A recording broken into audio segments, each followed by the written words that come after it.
All right, everyone, I'm off vacation again. It was very, very fun, by the way. Big shout out to Ray's Seafood. Yeah, you've still got it. Trump has challenged Kamala Harris to 3 debates now. Link in the description, archived, of course. This is exactly what he needed to do. Bring Kamala Harris out into the public or force her to acknowledge that she's not going to do so. She's held a few rallies. And gets, a better reception than Biden got, I suppose, for what little it's worth. Not nearly as big a reception as Trump, but it's better.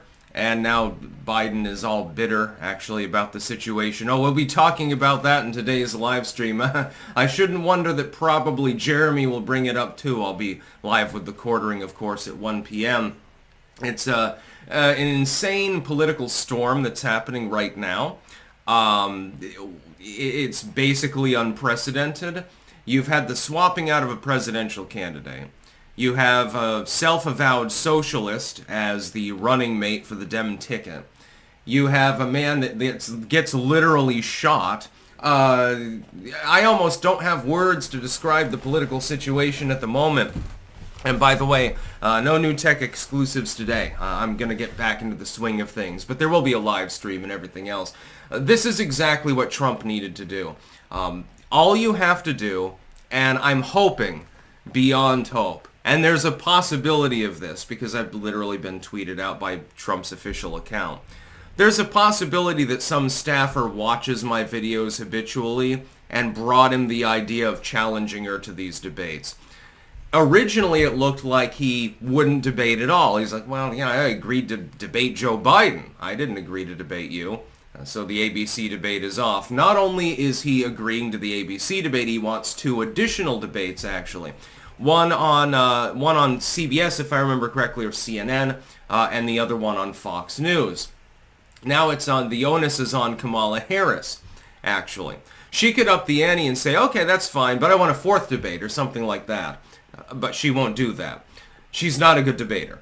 She's not a good public speaker. Kamala Harris is very, very poor at that. Once the public is exposed to either her policies, if she actually makes policy proposals at these debates, or the vacuousness of her non-proposals, I think that she sinks like a goddamn rock. This has been my going theory for some time. Trump cannot allow her to remain hidden. Like one of those rock crabs under the literal rocks at Hampton Beach. Yeah, that's where I was, by the way, Northampton. He can't let her do that. If he does, he's in trouble. I would still favor him to win, but you don't want a narrow win. You want a landslide. Show the public how goddamn crazy she is. Make sure to talk about foreign policy a great deal, by the way. And people are going to get turned off to her right now. Kamala Harris is basically stand-in for generic Dem for a lot of people. Trump, everyone knows who you are. Everyone knows you're the President of the United States, also the former president, also the Republican candidate. You're fucking Donald Trump. Try to find a place in the world other than maybe the jungles of Papua New Guinea where you can find a person who doesn't know at least something about Donald Trump. You would have failed 20 years ago, let alone now.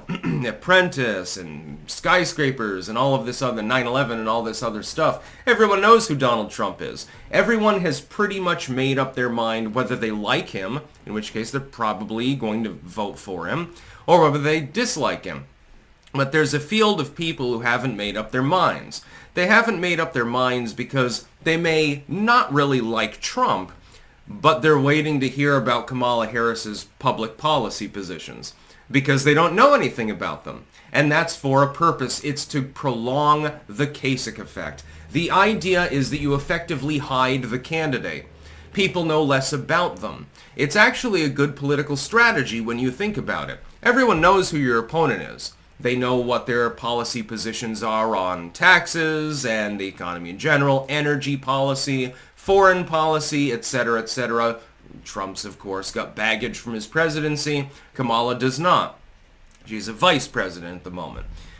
All Trump has to do is drag her out into the public, tie her to the Biden administration, and then cast her off as a psychopath. he's won the election. That's literally all he has to do. I'm sure, and I'm confident that he will, that he's capable of doing this. This is why I'm not worried. When I look at polling, for example, right now, we'll be talking about that later as well. I say, well, we're in a period of political chaos, number one. So the polls don't really necessarily represent reality. And number two, you've got several months for Kamala Harris to make mistakes. Like seizing on Trump's policy with regards to not taxing tips and even getting dragged by The Hill and CNN and groups like that. No, well, yeah, Democrats have fought for this for decades. That's funny. I can't find a single example of any real public policy statements with regards to this. No, it was Trump who championed the concept. The Democrats can try to appropriate it if they want. It looks like you're going to be unsuccessful in so doing. Now, challenging her to multiple debates is a good idea. Going to the ABC debate is a good idea anyway, the one in September. You got to do that. You look cowardly if you don't. Challenging her to several additional debates, however, is extremely wise. This is exactly what I wanted to see from the Trump campaign. This is a 10 out of 10 because now she's got two choices, right? She can say, okay, I'll debate you. I'm a strong, empowered woman. I'm sassy and, I'm going to put you in your place. But she can't really debate. Everyone knows that she can't do that. Or you can say, no, I only agreed to one additional debate. Even though the original goal was having at least two debates, but then we swapped out our pawn at the last moment, and Biden is again apparently pissed at this. Oh, we'll be talking about that. And then she looks cowardly. So you either look cowardly or you expose yourself more to the public. The Kasich effect completely wears off at that point. I think that it's a lose-lose situation for the Harris campaign. I think Trump and his staff were extremely wise to make this particular challenge. Whether or not she eventually agrees to them, that's more up in the air. Because the Kamala campaign now, they're going to be in meltdown mode. They're going to say, okay, we're not sure that she can weather 3 debates, 3 rounds with Trump. But if we say no, he's obviously going to post online and say, well, look, they're afraid to debate me. They said I was afraid to debate. I'm trying to have 3 times as many debates. It's huge. It's bigly and stuff like that. It'll be hyperbolic. It's a lose-lose situation. They know that Kamala can't win. They barely even wanted the one debate, which is why probably they're going to try to put other considerations on the table as far as the debate rules or something like that. Try to hamstring Donald as much as they can. They know that they're losing. The polls may show Kamala's ahead by several points. Who else was ahead by several points? In fact, a couple more points than Kamala's ahead by. And they lost. Who was it? Let me think. Oh, wait, Hillary Clinton. She was ahead by 4.5 on election day. Harris is ahead by maybe a point in the interior. In the interior polling probably is worse. The internal polling's probably even more terrible. That's because Kamala Harris is not good at debates. She's not a strong candidate. They forced Biden out inexplicably. Honestly, if I was a Democratic strategist, I'd say, what are you people thinking? Let Biden run. Does he win? Probably not. But Kamala's going to get crushed. At the very least, you can probably find a fucking excuse to shelter him from the second debate, hide him, and, you don't get the Kasich effect, but at least, you've got plausible deniability. He's sick or something like that. He's just got the flu. He can't show up for the debate. You're not going to be able to do that with Kamala because she's several decades younger. It's going to be a little bit more difficult for you to hide her.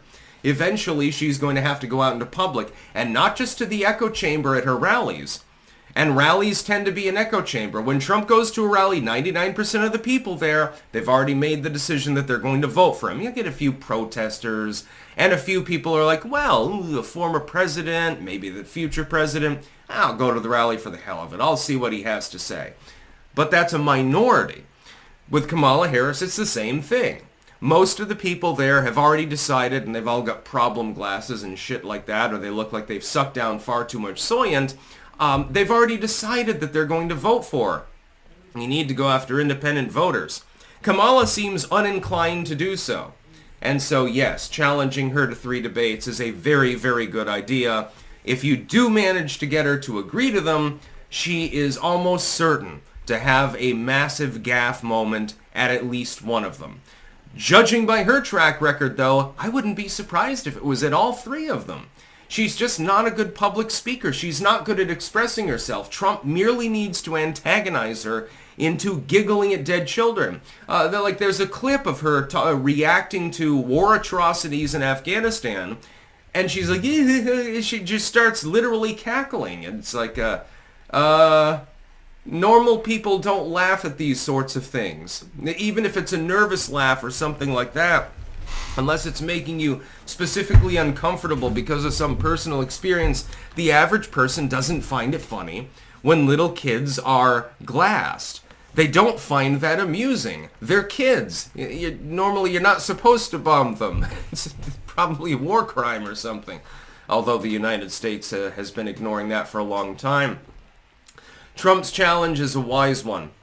We'll see whether she rises to the occasion and agrees to the 3 debates, or whether they keep it at 1. But Trump has agreed to the ABC debate with the preconceived instructions, so the muting of the mics and everything like that, the fairly hard cutoff for, your turn speaking. He's going to do well at that debate. Kamala would be... I don't know which decision is worse. I mean, it's a lose-lose. Does she agree or not? I can't tell you that. I don't know whether her campaign will actually think it's a wise decision. Probably not. That's about all. Peace out.